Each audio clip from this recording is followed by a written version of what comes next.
What were we talking about again? Self. Oh, yes, that thing. There's no self. Nothing to talk about.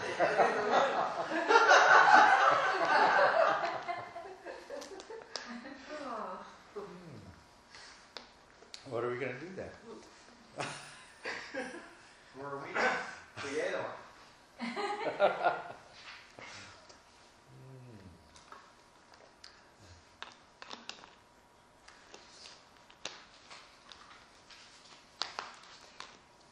So, where did we get to? Let's see if I can summarize it. I think we've been making good progress towards seeing that the five aggregates do seem to account for what we experience as ourselves and fulfill those functions. But we see that when we examine them in those terms, that they don't have the characteristics that we have naturally tended to assume the self would have when we eventually locate it. Does that sound about right? There's some things that we haven't really gone into all the details of yet.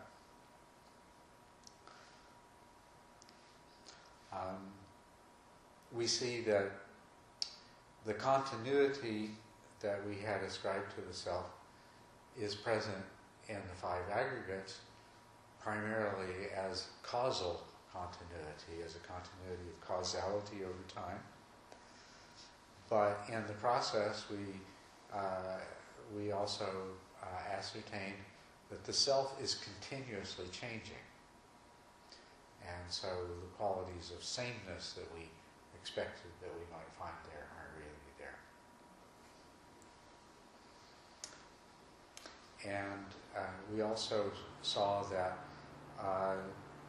when we examine carefully, it appears more that our mind is a large collection of mental processes, and that so some of the things that we had felt like must be performed by the self actually seem to be being performed by a large collection of mental processes. And so even though those mental processes still fulfill the function of a self, they don't have that unitary quality of oneness that we had expected to see. We talked a lot about how intentions arise. One aspect we didn't talk about is that sense of the observer. So who is the experiencer, and who is the seer, and who is the hearer, who is the thinker? In terms of the five aggregates, the answer is what? There's I consciousness, and then there is the sense organs of the form aggregate, and then whatever happens to interact to activate those sense organs, then I consciousness sees the form. Now, our feeling has always been that there is a self that is the seer. And this is fit right in with all the other assumptions that we had, that somewhere in here, or around here, or back there, is this entity, this really existing substantial entity called the self that is seeing. And so that is something that we need to question. I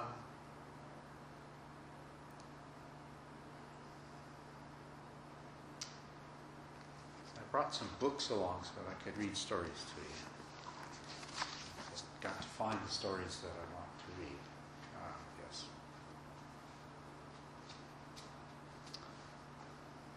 There was an ascetic named Bahia. And Bahia thought that he was quite wise and understood things pretty well. He considered himself to be enlightened. But one night, a deva, being from one of the god realms, who had been his cousin in a former life, visited him, I think in a dream, and said, "No, you're not enlightened, and you're not on the way to becoming one either." And so Bahia was very disturbed, and he said, "Well, is there anyone in the world who is genuinely enlightened and who can teach me the way?" And the deva said, told him about the Buddha and told him where the Buddha was. So Bahia immediately set off on a journey, walked a couple hundred miles to get to where the Buddha was residing and teaching. When he got there, it just happened to be the time of day when the Buddha and his disciples were doing their daily alms round. Probably most of you know this, but for those that don't, the tradition was for the bhikkhus, for the monks, to eat only once a day. And they received their food as alms. In other words, they begged for food from door to door. So once a day, they would go into a village or town or city or whatever community was nearby. And they would knock on enough doors to get some food in their bowl, taking whatever was offered freely, and then that's what they would eat. And amongst the rules, they're not allowed to store up any food. So if they had any left over, they couldn't save it up for a snack later on or to eat tomorrow morning, so they didn't have to go on alms round or anything. When you got enough food to eat, you sat down and you ate it, and you ate it all, or you would do something appropriate with what was left over. You didn't save it up. Bahia showed up during the Buddha's alms round, and he implored him, he said, I really need you to teach me. And the Buddha said, well, this is not a good time. Can you come back later? Because this is the only time I get to eat today. So maybe you can come back after breakfast. Bahia said, well, no, life is too short and uncertain. I don't know if you'll still be alive then. I don't know whether I'll still be alive then. So can't you teach me now? And the Buddha said, no. So 3 times Bahia did this, and on the 3rd time, the Buddha said, all right, sit down and we'll talk. And so they did. And he gave Bahia this brief teaching. In the seen, there is only the seen. In the heard, there is only the heard. In the sensed, there is only the sensed. In the cognized, there is only the cognized. This, Bahia, is how you should train yourself. When, Bahia, there is for you in the seen only the seen, in the heard only the heard, in the sensed only the sensed, in the cognized only the cognized, then, Bahia, there is no you in connection with that. When, Bahia, there is no you in connection with that, there is no you there. When, Bahia, there is no you there, then you are neither here nor there nor in between the two. This, just this, is the end of suffering. And as it turned out, Bahia obtained full enlightenment upon hearing that, which was a good thing because a few minutes later he was gored by a wild bull and died. So it was a good thing that Buddha interrupted his alms round to hear the teaching. Seriously? This is a real story? It's a real story, yes. Wow. Yes. Good timing. Can you repeat what you told him again? Yes, he said, in the seen there is only the seen. In the heard there is only the heard. In the sensed there is only the sensed. In the cognized there is only the cognized. This is how you should train yourself. When there is for you in the seen only the seen, in the heard only the heard, in the sensed only the sensed, in the cognized, only the cognized, then there is no you in connection with that. When there is no you in connection with that, there is no you there. When there is no you there, then you are neither here nor there, nor in between the two. This, just this, is the end of suffering. So this was a direct teaching pointing to an examination of one of those aspects of this, the belief in self that we have. We have always gone around thinking that there is the object that is seen, there is the seeing, and there is the seer. And the Buddha is saying, in seeing there is only the seen. There is no seer. When you train yourself in that way to the point that you can see that and you experience that and you find that, then that's when awakening will occur. Did you say in the seeing there's only the seen or the seeing? There's only the seen. The seen. There's the seeing and the seen. But there is no seer. In the seeing, there is only the seen. In that particular act. So,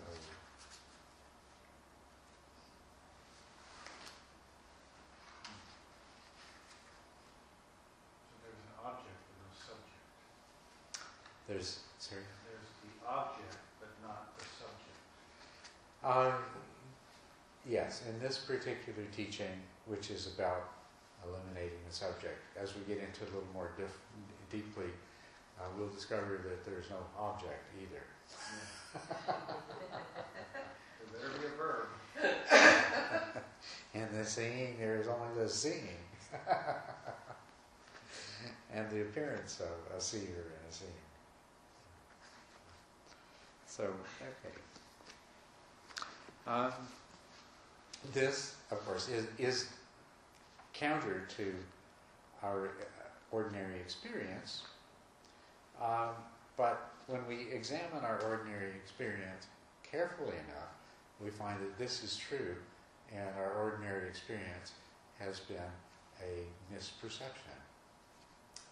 And so that is the task, is to develop your mindfulness to the point that this becomes obvious.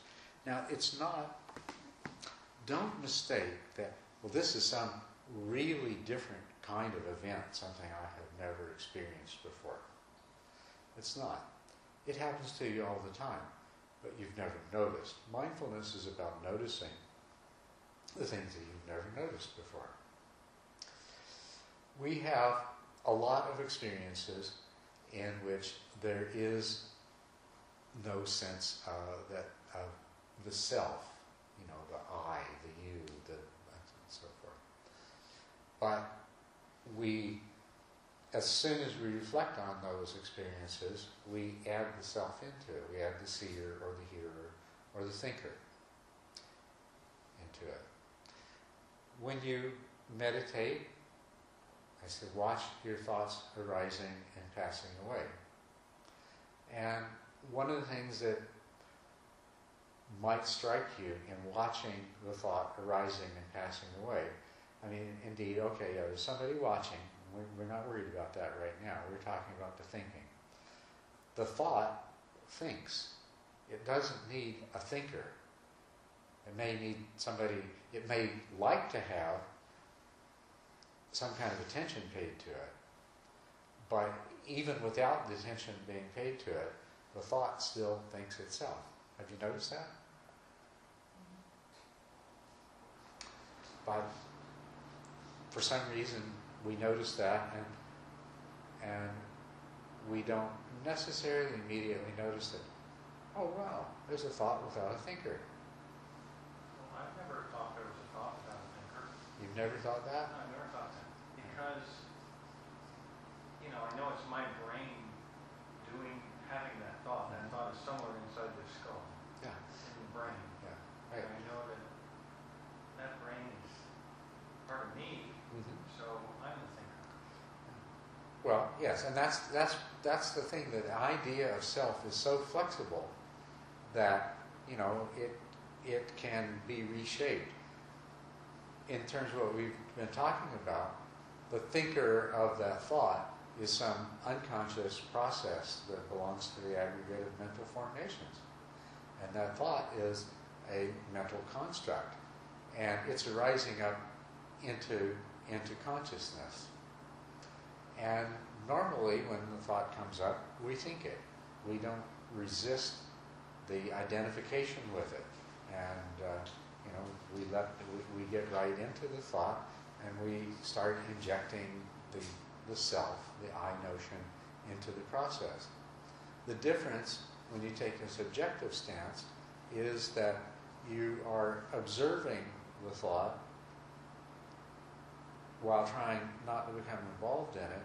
And when you do that, you see the thought has an energy of its own and an independent arising. If you don't take the next step and get involved with the thought kind of peters out and disappears. But the essential experience is there that the thought just was by itself, and it wasn't essential that there be a thinker as a part of it. In seeing, if you're just relaxed and you're practicing mindful awareness, you're seeing things, you're hearing things, and you're not interjecting the concept of I am seeing. There's just the seeing taking place. But we're so used to the idea of thinking that there's a self there that we don't even notice the absence. We assume that there must have been the idea of self must have been a part of this whole thing. We go to a movie sometimes and we get completely caught up in the story of the movie and we forget ourselves.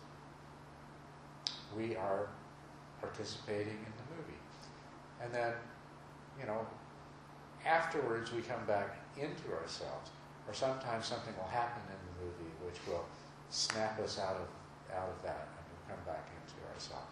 But we have those experiences of there being, for a period of time, an experience that really didn't involve this idea of self. So this is an important thing to pay attention to. If we're trying to achieve what the Buddha has suggested here, then this is the way that we're going to do it, by training ourselves to notice when in the seeing there is only the seeing. And in the cognizing, that's the thinking. In the thinking and cognizing, there is only the thinking and cognizing. That the notion of self is really just kind of extra. It's ancillary. It's something that we drag along to be a part of the event, but it's not essential to it. That's the point. It's not absolutely essential. Yes? In the beginning of the retreat, when sometimes there's a song in my head and there's no singer, I'm not trying to hum that song. Right, it But just the thing comes. Yeah, it just keeps humming, and then when I start to meditate, and eventually it just leaves. Yeah. Finally, so yeah, a lot of the times, yeah, it's very much so like that. When there's a thought, it's the same thing with this. But sometimes I don't even want the song to be there, and then it just keeps humming. There is, yes, all kinds of experiences like that we have all the time. But especially in meditation, and that's why I say the important thing isn't being focused on the sensations of your breath with no thoughts. The importance is when you try to do that, what happens? Well, you got all kinds of thoughts coming up. Thoughts which, when you look at them, you say, where did that come from? What is that about? Why is that here? And you realize that you could just, or I want you to notice and realize that when the thought's coming up, one of those thoughts is coming up, that I could just identify with it and say, I am the thinker of this thought. But you have this opportunity, because your intention is to do something different, that when the thought arises, to see that the thought does not really require a thinker. And we're still in this, yes, I know, we're left with the sense that, well, who is watching? who is it that's being mindful of, and all that. So I know that that's there. But we're at least seeing more and more that there is room in our ordinary experience to make some sense out of what is otherwise.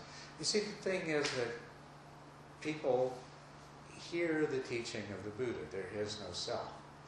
And they don't understand how this could be true, but they just, okay, it's, all the venerables say so, so it must be true. Maybe someday, something will happen and my brain will completely change and I'll understand it. But right now it sure doesn't seem like it's true. But you've got to do some work, just as the Buddha was pointing out to Bahiya. You have to train yourself. Well, Bahiya had been an ascetic for a long time, and so I guess he was able to get it right away. But if you hadn't been an ascetic who was so advanced in your practice that you already thought you were enlightened for many years, you might not get it that quickly. And the Buddha said you have to train yourself to notice and to be aware, to discover this. And when you do discover this, then this is the way to liberation. I wonder, was Buddha completely mindful when he refused Bahiya in the beginning to teach him the Dharma? Because if he was completely mindful, that means he would have seen, that something bad is going to happen to this dude. And I better tell him the Dharma quickly. Yeah, it would seem like that must have probably been what happened, yes. So even the Buddha can have lapses. Maybe we don't know that for sure. Maybe I misunderstood what you said. Why he had to ask him 3 times? Yeah. I was thinking that he finally said, okay, forget breakfast, I'll sit down. Yeah, but the thing is, if he is mindful and he applied his supramundane power, Yes. he probably would see that this guy doesn't have much longer to live. That's right. And according to the commentary, that is what happened. The Buddha did see this, and that's why he relented. But, that's not an important part of analysis of these sutras. Yes. Because, sometimes the asking 3 times and things like that might have just been added in to make it into a good story. Oh. Didn't it make it into a better story when I told it, rather than if I said that, he said, teach me, and the Buddha said, well, I was going to have breakfast, but all right. So to achieve the objective of an interesting story, the writer would actually lie. I'm sorry, I'm getting carried away now. I'm getting carried away. Yeah, okay, I'm not going to pursue this anymore. But what we do know in these sutras is that they were all memorized. They weren't written down for several hundred years, and so and they were told as stories. And so, to expect that every word is verbatim, this is exactly what the Buddha said, or that every detail that's provided is an accurate description of how the whole thing came down, is not realistic. It was the words have been structured to make them more easy to memorize and to repeat, and the events have been, put into minor modifications made to make it into a better So story. back then they don't have written language. That's why they had to memorize it. Is that right? I don't know that written language didn't exist somewhere or in some form, but certainly with regard to the sutras, they were repeated, they were memorized. Back then everything was memorized, and Ananda memorized most of the Buddha's teachings. And then they were passed along to other people. And for several hundred years after the Buddha, they were not written down I at see. all. So. I'm sorry, I'm going off. No, that's an interesting aspect of things, and it's worth knowing, because sometimes when you hear these texts, you wonder. Maybe the things we started this conversation were the kind of things that we would normally wonder about, but there are things that you'd wonder. Did they really talk like that? Anyway, I'll read you another little quote from the Buddha. This world is anguished, afflicted by sense contact. Even what it calls the self is in fact unsatisfactory. For no matter what it conceives, the fact is ever other than that.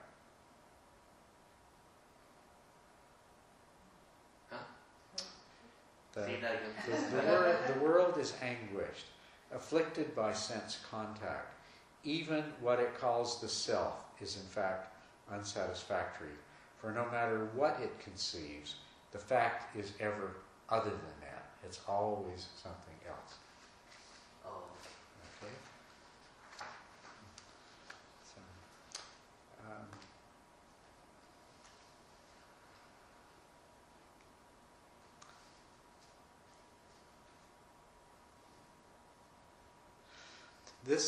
the self is a concept. Where does another thing to point out to you here is that actually this discussion that we've been having belongs to what's called the purification by overcoming doubt, which is where you thoroughly investigate these things based on ordinary experience, based on your immature meditation practice, and based on intellectual analysis, so that you begin to, on the basis of having analyzed it intellectually, you overcome the doubt that this is really true. Because you need to overcome that doubt so that you can, as you refine your insight practice, you can directly ascertain these things to be true. But in the preceding, in the preceding stage before the purification by overcoming doubt is a purification of view. And I did make mention of that the other night, and I've talked about it at greater length on other retreats that some of you have been at. But the purification of view comes with the understanding of the five aggregates, understanding of the nature of body and mind. And a part of that, a very important part of that view, is no longer seeing body and mind as objects in a world of objects, but seeing that the body and mind that we are, or that you are, I mean, personalize it. The body and mind that I am are not things, is not a thing. That is not how I've experienced it. I have assumed that it is a thing. But if I think about it, what the body and mind that I've experienced actually are, they're a series of experiences that have unfolded over time. Body as a thing is the result of experiencing sensations of the body and applying the idea of the body and carrying out actions. So I hope this is not too subtle a point. Is it obvious that your life is a series of experiences? What are you? Are you a body? Or are you a series of experiences that have included the idea of a body and the sensations of a body and the actions of a body? Do you see the difference? Aren't we both? I mean, I certainly understand that we're a series of experiences which is created. By inference, we infer that there is this thing called the body, but you have no direct experience of the body or the world or materiality. You only have the perceptions that your mind has created. The only thing you've had direct experience of is sensations. But that's true of the other objects. Absolutely, that is true of everything. So nothing's an object. Well, we cannot say for certain, actually nothing is an object. But I mean, if we're going about this systematically, the beginning point is if we're honest and realistic, we cannot know with any certainty that there is any object. All we know, all we've had direct experience of, is sensations and the mental construct that our mind has created to explain those sensations. So your body really is a mental construct that your mind has created to explain the various sensations you've had that give rise to the belief that you have a body. Okay, does everyone understand that? Okay, so this is a really important thing, this right view, because what we're doing is we're saying, okay, no assumptions anymore.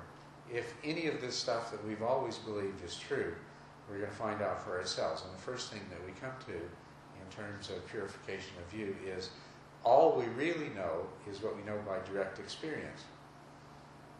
And we are going to keep clear what we know in fact by direct experience and what we only know by inference, or we assume by inference, or that is mental constructs. Part of that right view, and part of what you discover when you meditate, you only have two kinds of objects of consciousness: sensations and mental constructs, mental formations, mental objects. Right? That's all. There is no third type of object of consciousness. So, that means that the self is either a sensation or it's a mental object, right? And so we're already discovering here, okay, this self that I thought I had is a mental construct. It's the result of the activity of the mental formations. The question that we're trying to pursue is what kind of reality lies behind that? Is there any reality behind that? And in the insight practice, we pursue that in all of these different ways. We look to see, is there self in the seeing? And is there self in the doing? So if there's no self in the seeing, or the hearing, or the feeling, or the thinking, etc., and if there's no self in the deciding and the intending and the doing, we're starting to discover that maybe the self is nothing more than an idea. Maybe it is only a concept, a convenient fabrication that doesn't really have anything else behind it. It's a convenient fabrication that we can use as a blanket to talk about the intentions that arise from our mental formations and the seeing that happens by virtue of the eye and eye consciousness, and the hearing that happens by virtue of the ear and ear consciousness. In other words, these different parts of the five aggregates. And this is where we're getting to, is that the self is a concept, an idea, not a substantial reality. It's not, we might say that, okay, a book is an idea, does the self have as much reality as the book does? Or less? And at least in terms of, if we define the book in terms of its shape and its weight and its size and things like that, we would find those sensory qualities at least are there. But in the qualities that we thought we would find in a self, we're not finding them. You see the difference? When we look for the book may not really exist, but definitely the sensory qualities that we define the book by do exist. But the self is another idea and concept. And so far, every time we've looked for some specific, tried to identify some specific aspect or quality of it, it's turned out to be something else. It's not permanent. It's not self-existent. It is constantly changing. It has no particular set of attributes that define it. We thought it was single, and now we find the things that account for our experience are actually multiple. Yeah? So, how would fully understanding that eliminate craving? Now, if I can find the right readings, I got some more readings. Read you some more stories. I'd love to really tell it to you. I think this is the one here. This is long. And I don't know how good a reader of texts I am, so let's see if you can follow this. So just turn off the clock. It is rather lengthy, but I think it's very good. It's addressing the point. I'm going to try to minimize the repetition, okay? And I'll point out to you that because there's a huge amount of repetition in this. Okay, the Venerable Ananda and a group of bhikkhus, I'm not reading now, I'm paraphrasing, went to where the Blessed One was staying at the root of a sala tree. And they bowed down to him and they sat down. And the Blessed One began to give them some instruction. And then in one of the bhikkhus, this thought arose. Now I wonder, by knowing in what way, seeing in what way, can one immediately put an end to the mental outflows? That mental outflows maybe needs a little explanation. The mental outflows include the craving and the grasping and the actions that keep us bound to this cycle of samsara, of dissatisfactory existence. Okay, so this bhikkhu was sitting there thinking to himself, now I wonder, by knowing in what way, seeing in what way, can one immediately put an end to the mental outflows and achieve liberation? The Blessed One, discerning the train of thought in the bhikkhu's mind, said to the bhikkhus, I have analyzed and taught you the Dharma. I have analyzed and taught you the 4 foundations of mindfulness, the 4 right efforts, the 4 bases of success, the 5 faculties, the 5 powers, the 7 factors of enlightenment, and the Noble Eightfold Path. And yet still there appears this train of thought in the mind of one of the bhikkhus. Now I wonder, knowing in what way, seeing in what way, can one immediately put an end to the mental outflows? So, by knowing in what way, seeing in what way, can one immediately put an end to the mental outflows? There is the case where an uninstructed, ordinary person assumes the body and form to be self. The assumption is a formation, a mental formation, the assumption of self. Now, what is the cause? What is the origination of that formation? From what is it born and produced? When an uninstructed, ordinary person is touched by a feeling born of contact, accompanied by ignorance, craving arises. That formation is born of that. So he's saying that specifically the assumption of a self is born of the craving that spontaneously arises when there is a sensation. And that formation, and the formation referred to as the idea of self, is impermanent, conditioned, dependently arisen.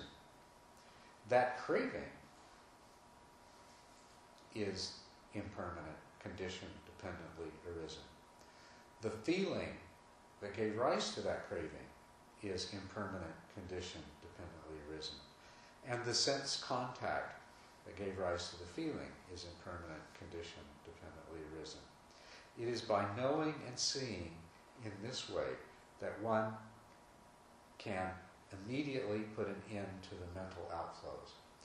So his answer is pretty straightforward. He's saying, when you can see that the idea of self that arises is as a mental formation, that it's impermanent, that it is the result of causes and conditions, that is dependently arisen. When you can see that clearly and can see that the same is true of the craving and the feeling and even the contact, then that will put an end to those mental outflows. And then he posits another case. Or they do not assume the body and form to be self, but they assume the self possesses form. Form as in the self as in the form, or feeling to be the self, or the self as possessing feeling, or the feeling as in the self as feeling. And he goes on to say, The same way with perception. Maybe they assume that perception is the self, or that the self possesses the perception, etc. He goes through perceptions, formations, consciousness, and he says, now that assumption is a formation. So any of these things, any of these ideas, any of these concepts we come up with, they too are formations. Every sense that we are going to, or every self that we are going to come up with is just another mental construct. It's just a concept. Now, that assumption is a formation. What is the cause of that formation? When an uninstructed, ordinary person is touched by a feeling born of contact, accompanied by ignorance, craving arises. That formation is born of that, and that formation is impermanent, condition dependently arisen. And knowing and seeing this way, one can immediately put an end to the mental outflows. So it's just another example. And then he has yet another example, another case. Or they may view such as this. This self is the same as the universe. Thus, after death, I will be constant, lasting, eternal, not subject to change. This eternalist view is also a formation. Or they may have a view such as this. I might not be, and neither might there be what is mine. I will not be, neither will there be what is mine. This annihilationist view is a mental formation. Or they might be perplexed, doubtful, and indecisive with regard to the true Dharma. That perplexity, doubtfulness, and indecisiveness is a mental formation, a mental construct. In other words, any idea of self that you have is a mental construct. And when one knows that, then that knowing and understanding that is part of the way, or the path to overcoming the continuing mental outflows that keep us going on this ride. So I understand that. And what I'm asking is, can you say some words and give confidence to someone who doesn't fully understand it yet, that if you worked hard to understand it fully, that really would eliminate the craving? Because I don't see why it would. I mean, okay, it's a formation, good. Yes. But that formation craves that. So, knowing it's a formation, how does that change the fact that it craves that? Well, what we're trying to do, all that we can do by reading these things, and the other part of this is of thinking about and examining these things, is to satisfy ourselves well enough that this is possibly true, that we have enough faith and enough persistence to work towards seeing it directly. Now, the means of seeing it directly are ones that we've already spoken of. It is in practicing mindfulness and directly realizing for yourself, by doing this over and over again, that there, in the seeing, there is only the seen, etc.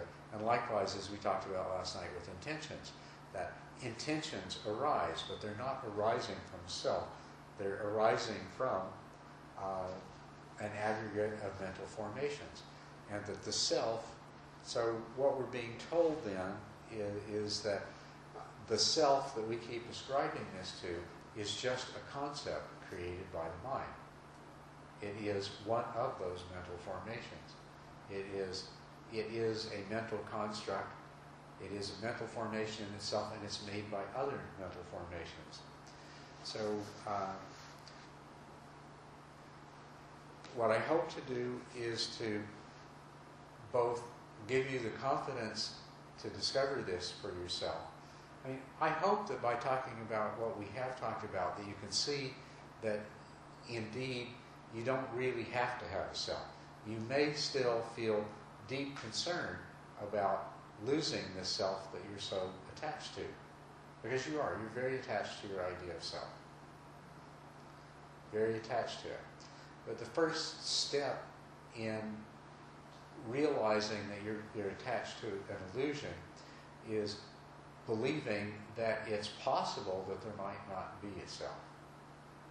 And so that's okay. So then I've succeeded, and that's where I want to get to. Because when you're still in that place of you just cannot conceive how there cannot be a self, because otherwise, who else is doing all this, and who else is experiencing all this? If you get you to that point, then you're ready to understand that you're ready to do the work and realize it yourself directly, and it can happen very easily and very quickly. I will say that the more you apply this, the more often you make the same observations over again, and the more different kinds of things and situations you apply these observations to, the more likely you are to get to that place where it becomes really outstandingly obvious to you. In the process, though, there may be, as we talked about the first night, there is that danger of sinking into a kind of a despair, because you're going to feel as though you have lost something that was very precious that you've had your whole life, even though you realize that it's not true. It's not something that you never had it anyway. It was just an illusion.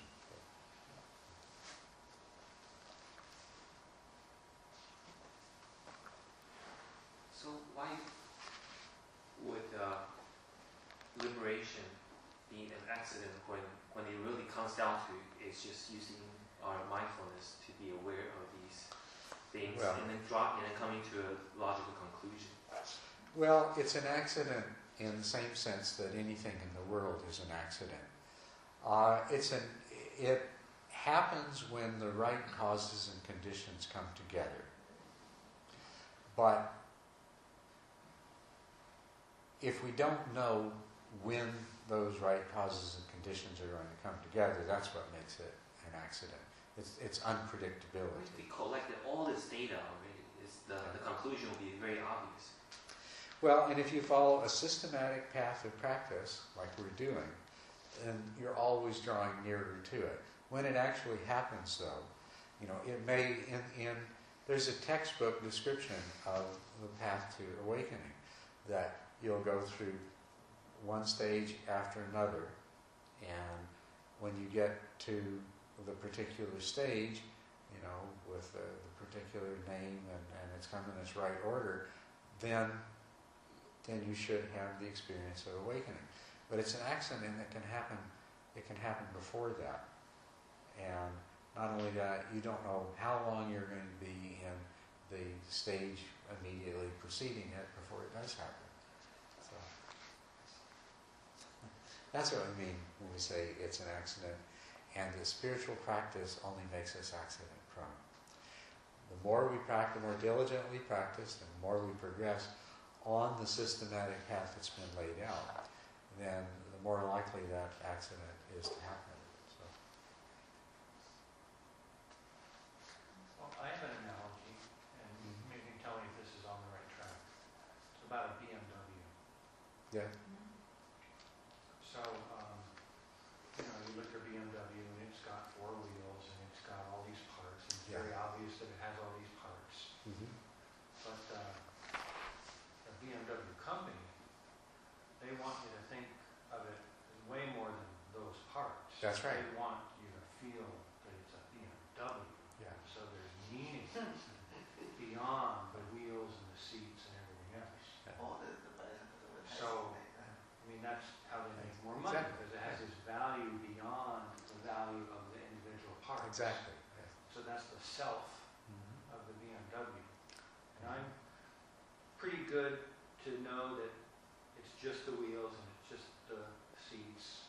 And when it does something fancy like not run into the car ahead of it, it's not the BMW that's doing that, it's the radar that does this and the brakes that do that. I mean, Yeah. I can see that.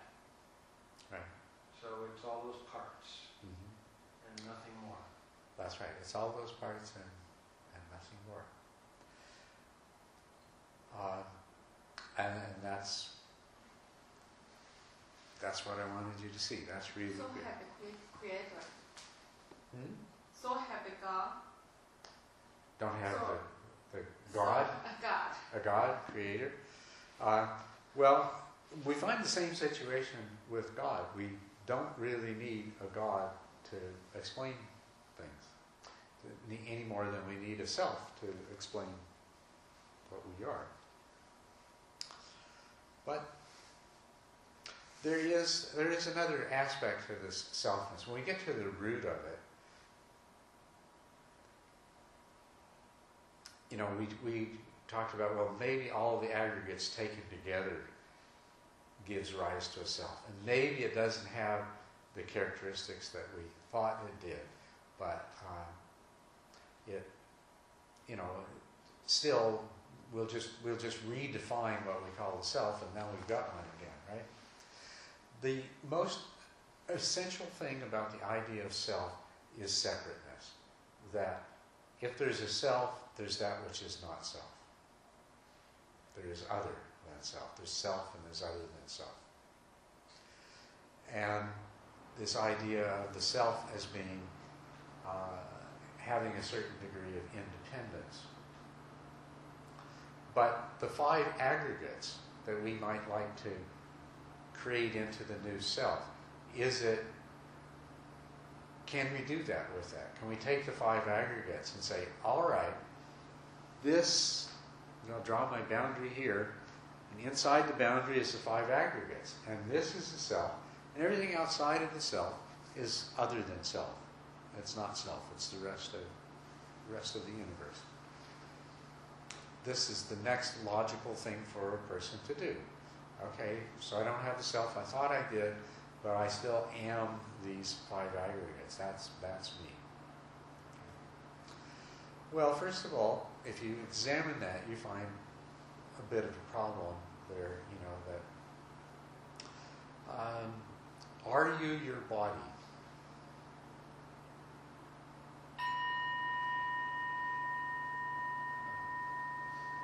Are you your body? I think most people, the more and more they examine it, the more, I have a body, I need a body, I'd miss it if it was gone, but I am not my body. I mean, could you imagine your mind being transplanted into another body? And I'll even allow you to make it a much nicer, stronger, healthy, more beautiful body, whatever, but could you not imagine your mind transplanted into another body? So we're going to tighten up our circle here. So now it just includes the mind. It doesn't include the body. Does the mind include the brain when you say that? It's up to you, but Okay, then it does. but we could go through the process, and you could ask yourself, "Am I my brain?" That comes the closest to me. Yeah. I mean, that to me, that's the closest thing that, like, if you transplanted it, then that would be me, not, because my brain's over there, so that's me. Yeah. It's like a hard drive. But John, Vanessa's question was about God and the Creator, right? God is a creator. Yes. God. What? About whether there is a God or a Creator.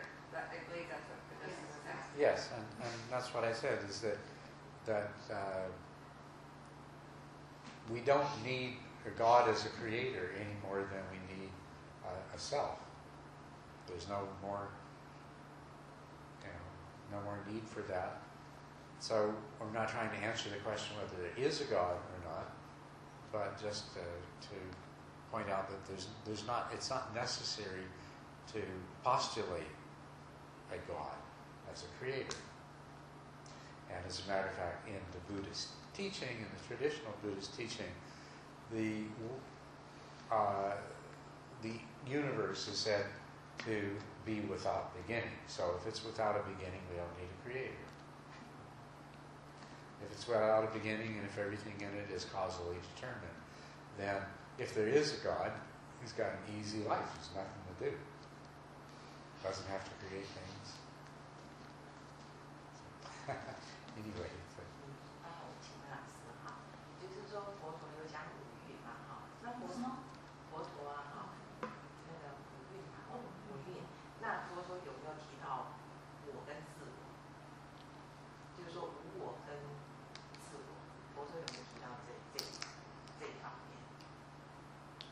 无我就是因缘，就是佛陀在讲法的时候有没有碰出来这个地方？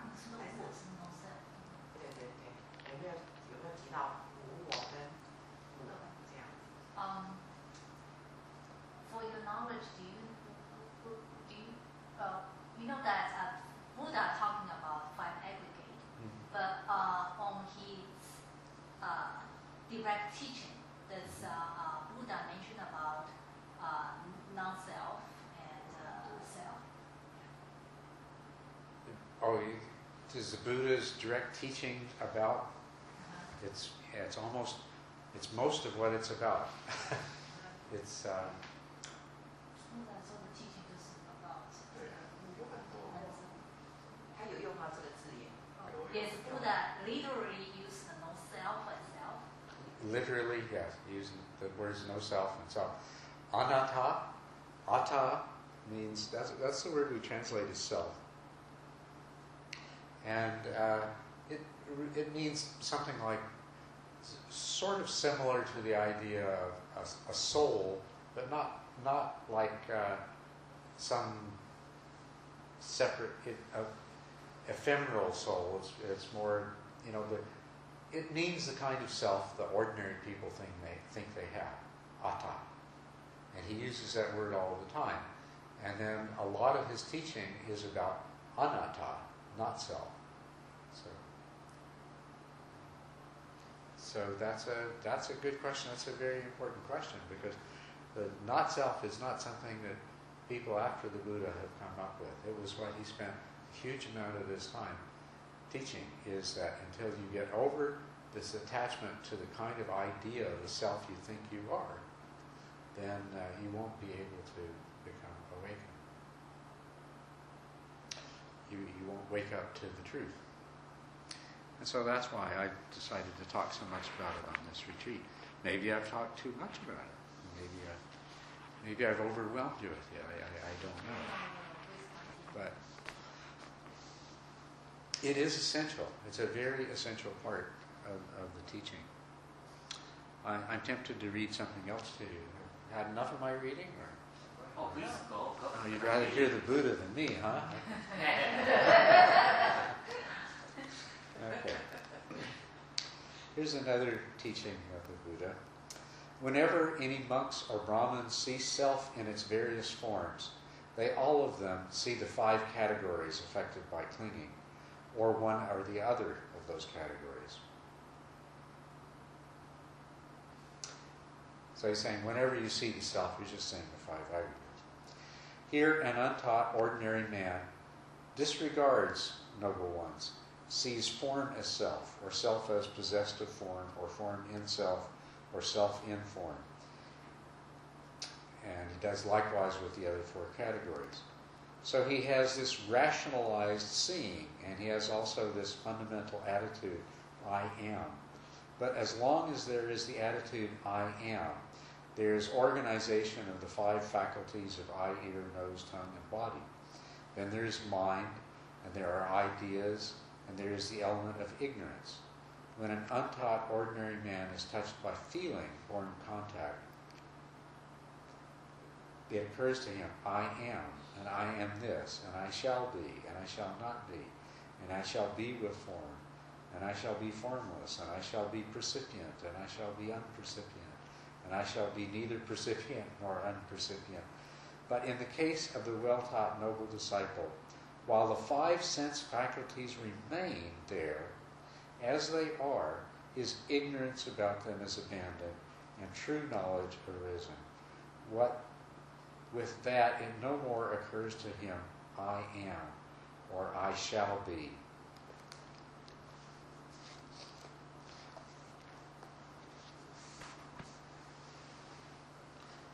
And the importance of this is what we already know, the experience of ego.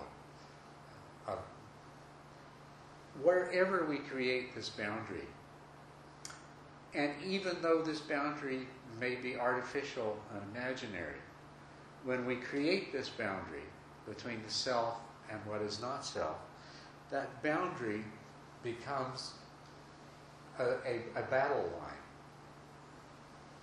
It becomes a point of conflict because there are things that would potentially benefit the self and there are things that would potentially harm the self. And so this boundary automatically is the point of contact where those things that were beneficial need to be acquired and those things which are seen as harmful need to be repelled. We reinforce the sense of ourselves as separate, even though it's not true. If you think about, let's think about the person you are and your personality, which you would like to feel it's my personality and I own it. I am this way.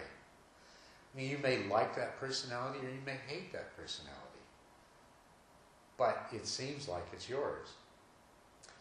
If you're proud of it and you're happy of it, you feel like it's yours and you feel that somehow it lifts you up. But where did it come from? Part of it came from the genes that you inherited from your mother and father. Certain temperamental characteristics we know were determined by genes. You know, we see that in families.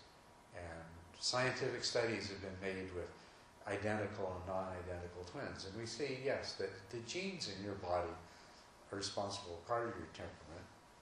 So that's something that definitely comes from outside and it's accidental.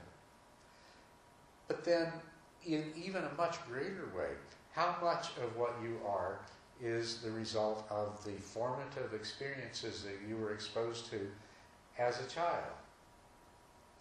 This idea of who you think you are,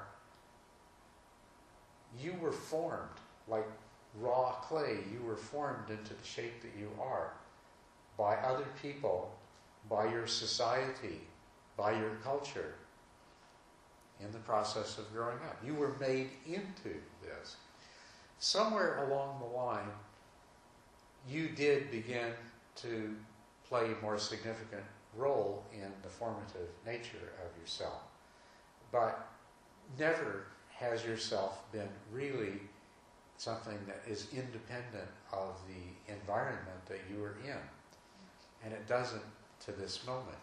Everything you do affects other people, and you are continuously affected by what everyone around you does in many different ways. So a lot of this idea of separateness is illusory. It's another one of those mental constructs that really is, when you look at it carefully, is not based on that much truth, not based on that much reality. You are not as separate as you believe you are. And this is the problem that we have, that when we try to interact with our environment as though we are separate and to exploit some parts of it and control some members of it and to do all of the things that we do, you find that anything you put out comes back to you in some form or another. You're not independent of your environment. You're a part of it. And whatever happens to other people affects you. Now here's one of the most curious things of all. From the point of view of being, I am the center of my universe and I am the most important person that I know. So I'm going to go out and do these things to make myself happy. And I'll go out and I'll exert a lot of effort to achieve some goal and to acquire something. Yet, very often, I'm disappointed by the results. It doesn't make me as happy as I thought it would. Or sometimes it's just simply not worth the effort and trouble I put into it. Sometimes it's not worth all the damage I did to other things and other people in order to satisfy this need to make myself, to attempt to satisfy this need to make myself happy. And what our experience is when we examine it carefully is that we're never really satisfied. As soon as we get one thing, we find that we're still dissatisfied and there's something else we need. You know, well, okay, that didn't quite get me there, but maybe the next one will. There's always something else. Now, what's really interesting, and this is something that we all know, that if instead we do something very different and we try to do something to benefit someone else, if we try to make someone else happy, improve somebody else's life, we are going to derive more satisfaction from that. We are much less likely to be disappointed.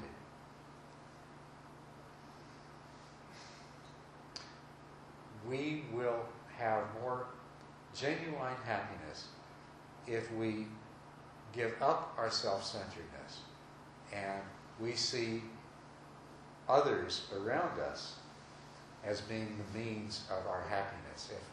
If I make all of you happy, I'm going to feel really good. That's true. That's a fact, right?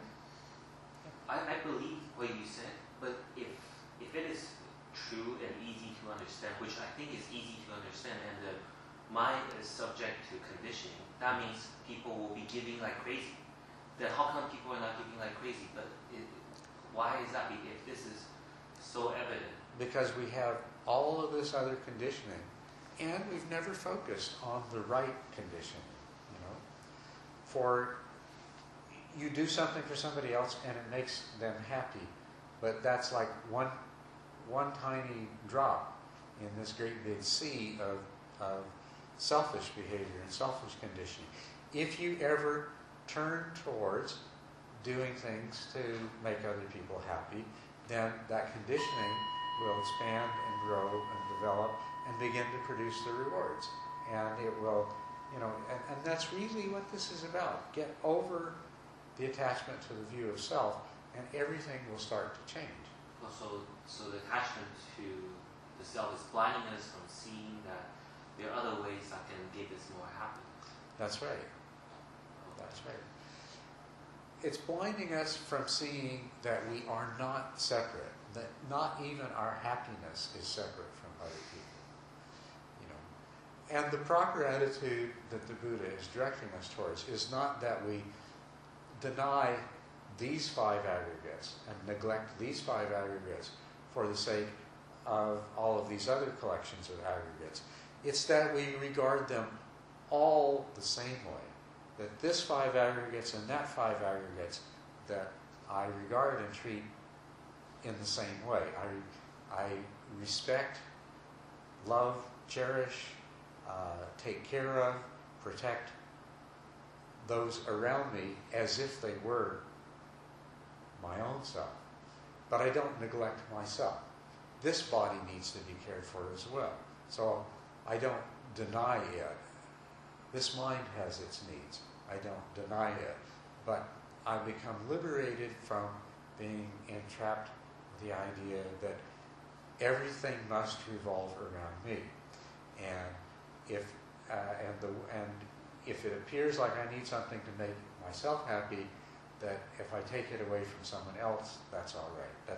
It's too bad, but you know, life's like that. Yeah.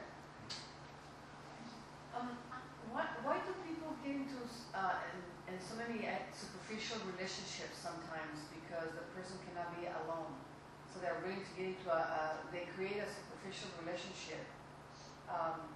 Is it to feed themselves? There's people that I know that cannot be alone without a partner. What is it these people need? Why are they so afraid to be alone? It's hard. You know, if you have to go into their mind and see the process that's taking place, but needing another person in that kind of way is no different than needing a BMW or anything else. It's still the same thing of taking some part of what you perceive as other and putting it into the service of satisfying the self. So, we don't need to get into the mechanics of what's happening in the person's thought processes, but Loneliness seems to be something extremely hard for people to overcome. That's one of the biggest reasons why people commit suicide. It's extremely difficult. When people's relationship is not good with other people, and they cannot have close relationships. well, yes, that's right. When people feel isolated, as a matter of fact, it's interesting that we perceive of ourselves as being special and separate, but if we become too separate, then we find ourselves in hell. It's misery, because we are connected to other beings, and it's our nature. We want. It's not just that people become too lonely and then they commit suicide. There are many people who have been selfish all of their life, and as they become older and they feel very alienated, when they're no longer physically attractive or when they no longer, because of their skills and abilities and things that they do in the world, are able to be surrounded by the people they need, they find that through their selfishness and their grasping that they have isolated themselves, and then they become very bitter and unhappy and miserable people in that stage of their life. So, Why do people? I think one of the biggest reason that people crave companionship is confirmation of their worth. If a person cannot get confirmation of their worth, they can be extraordinarily miserable.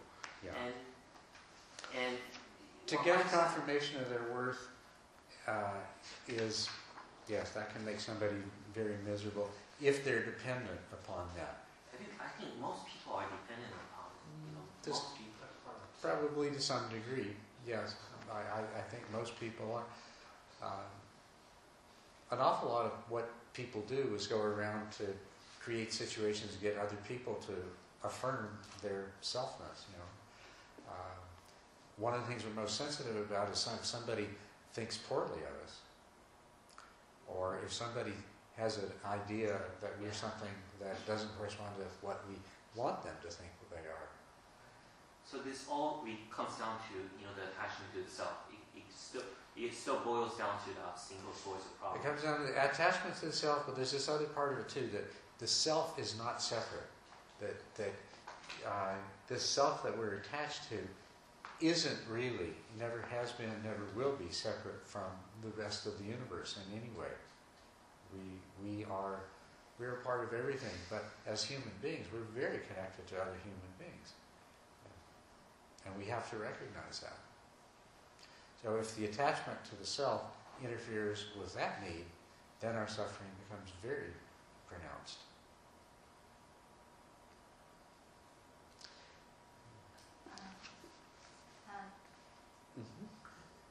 Yes?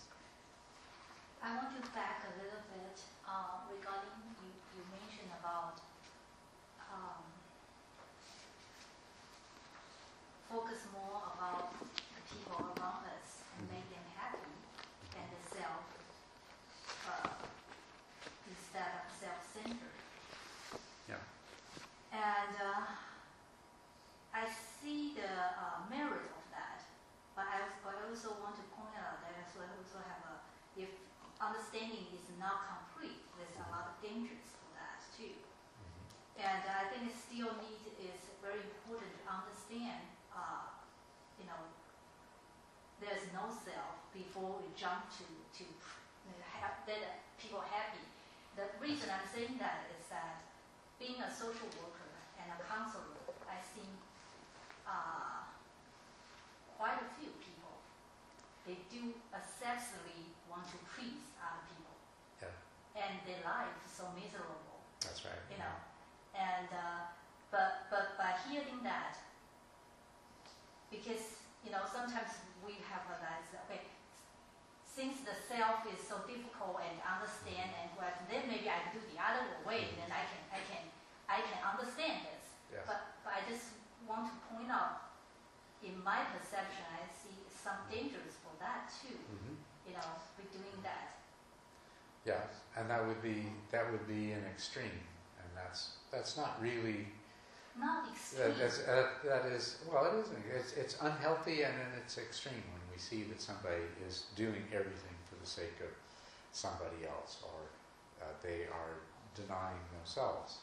I've seen quite a few clients, especially for female. Mm-hmm. They nurture all the family, all the people around, all the things, Right. and they are not happy. Right, Really that's happy. right. They're not. Yeah. They have a hole in their self. They're hoping to get something They're back. they're maybe. wanting, yes, And they're they're not wanting getting it. anything. They're wanting They try something to- and they're not getting it, and they keep doing Yeah. the same thing over They- and over again. So Motivation may not be yeah. entirely wholesome. So I'm saying there must be one component there we are not mentioned.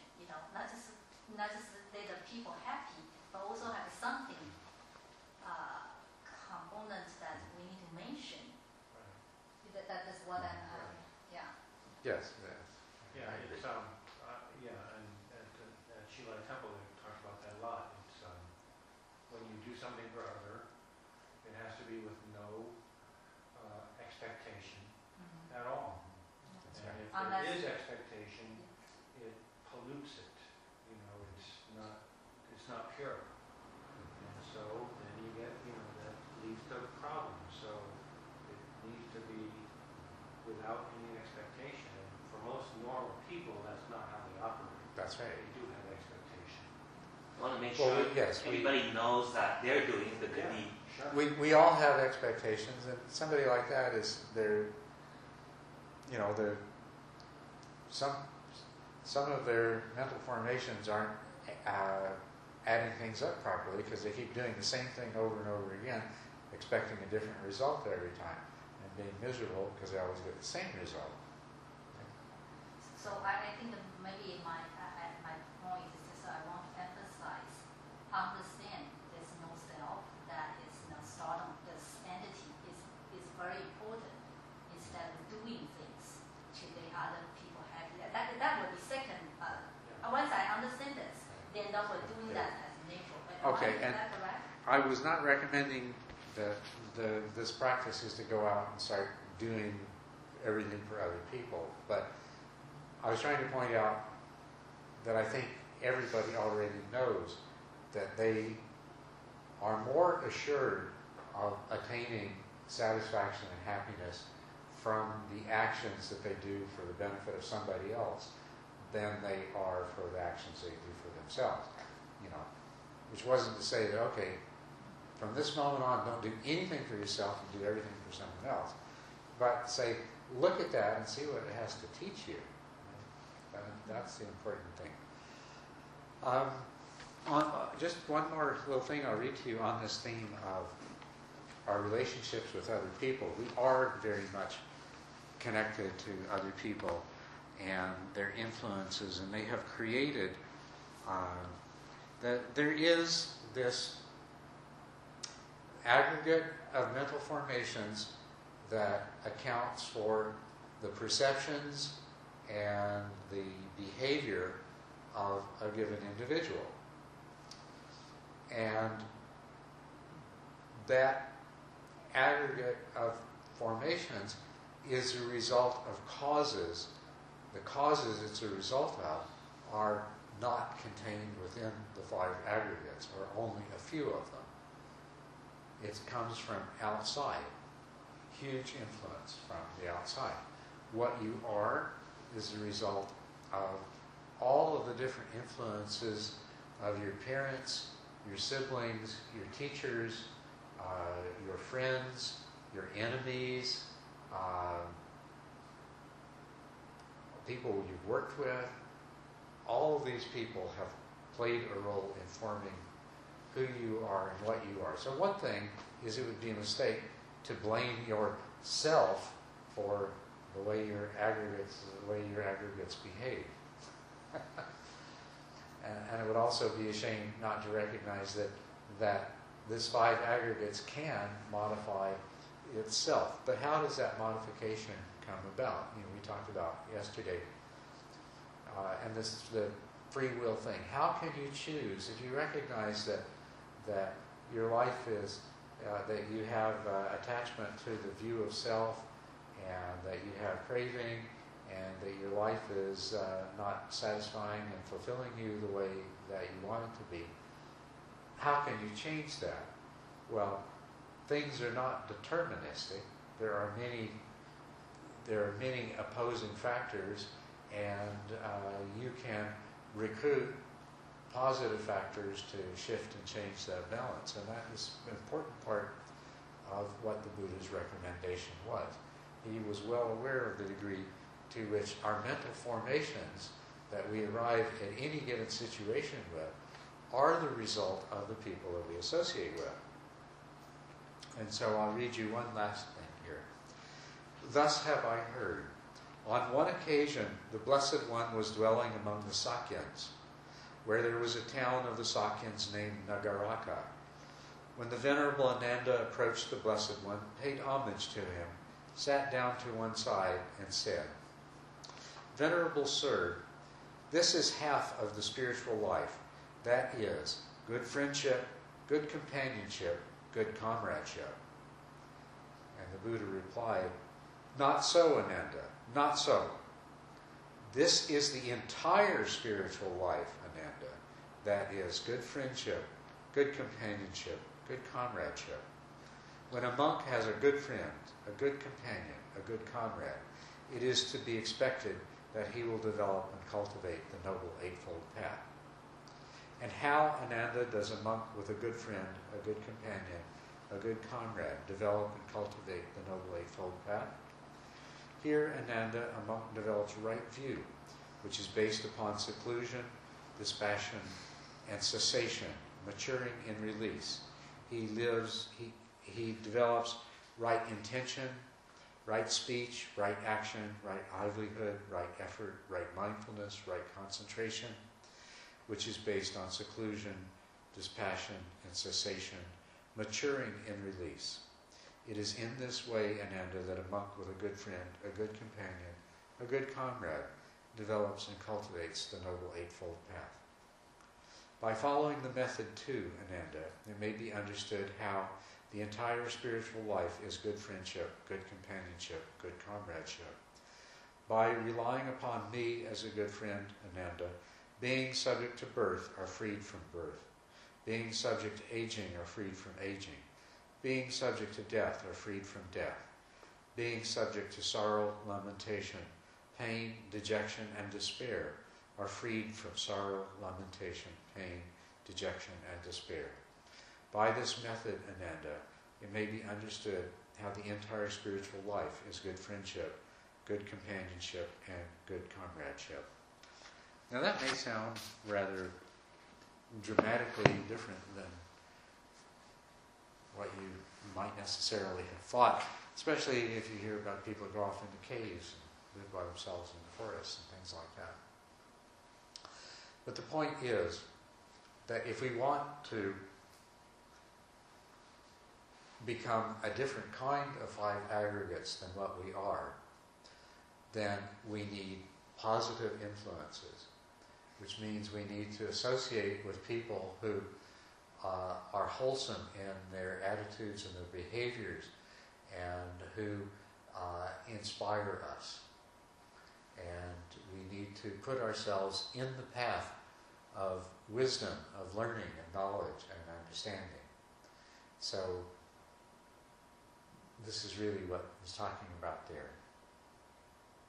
Is that not the same Sangha? That is the Sangha. That is the Sangha. That's the teachers and the Sangha. You had something you wanted to know? What I just wanted to say is, I've been single 3 years, and I think the fact that I spent so much time by myself, it has made me become very spiritual. And I don't think if I would have been in a relationship all this time, that I would have found any of this, or been here at this point.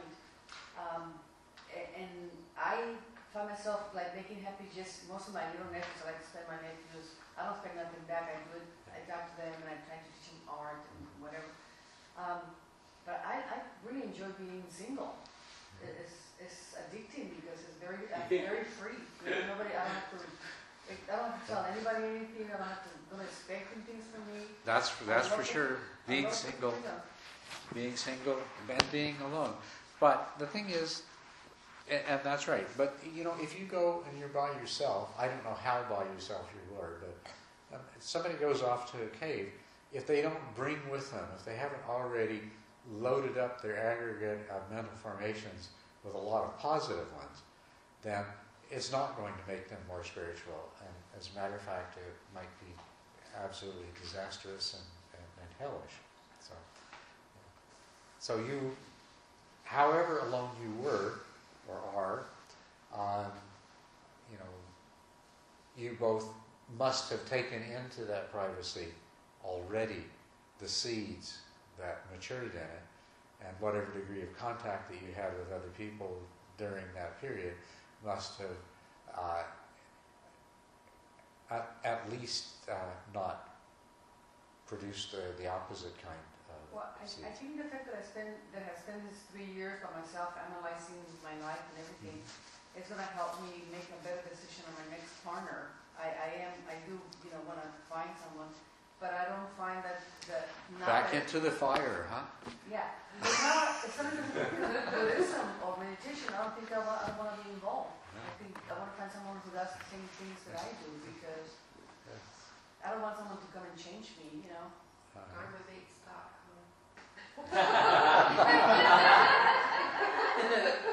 Dharmavates.com. Yes. There, yes. Okay. Well, so. A lot of the quality of the relationship depends on how much a person can appreciate you. Like, for example, if your previous partner can only appreciate the very mundane aspect of you, then it's a very unfulfilling relationship. If the partner can appreciate the spiritual aspect of you and then want to encourage you, all of a sudden you feel like, wow, the best part of me is actually being appreciated and it's actually being encouraged. And then all of a sudden you feel like, wow, that relationship is really, really worth something, rather than, you know, just somebody who appreciate that I cook and clean occasionally.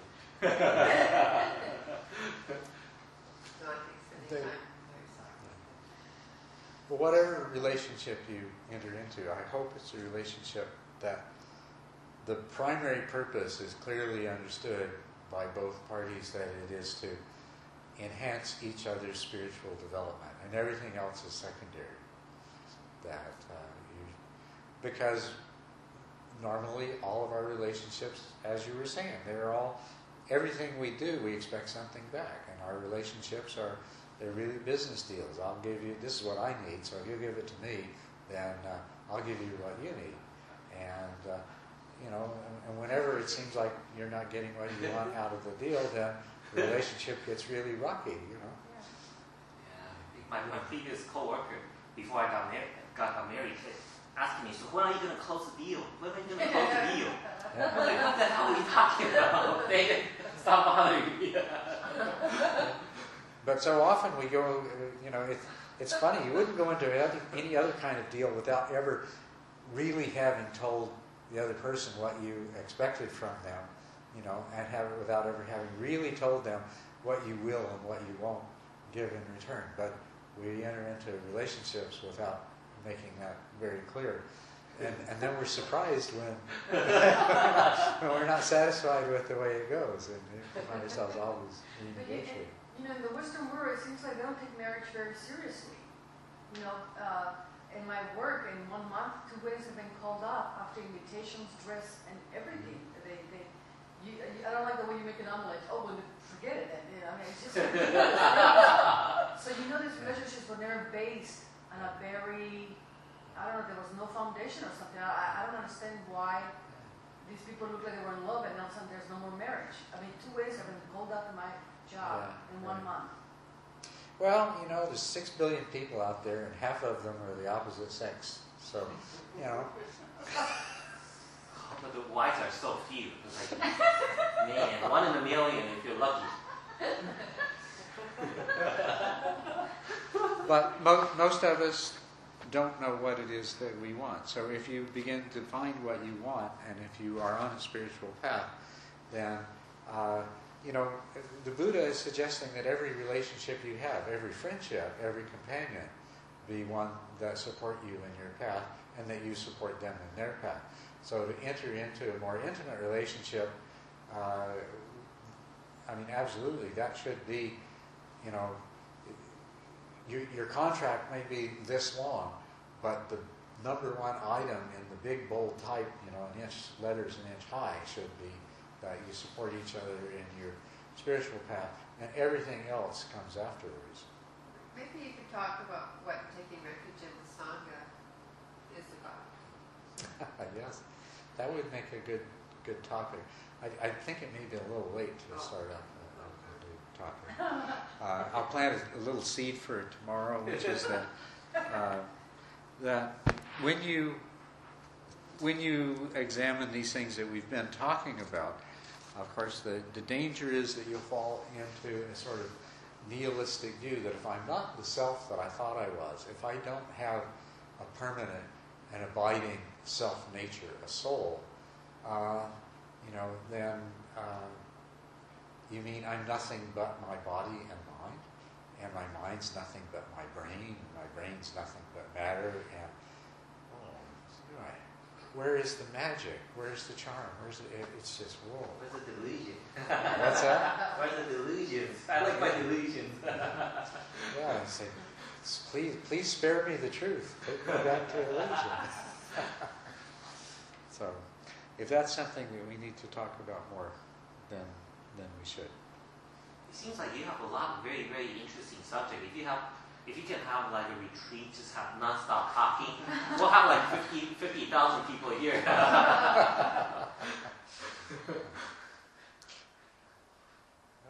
But the thing is, this is hard work. Meditation is hard work. Meditation is hard work. Yeah, it's actually what's really, really helpful. It's not as stimulating, but it is the real groundwork that we need. Yeah, it really is. And all of the talking is to support you in your practice and to help you figure out why you're doing this. Where you're doing this.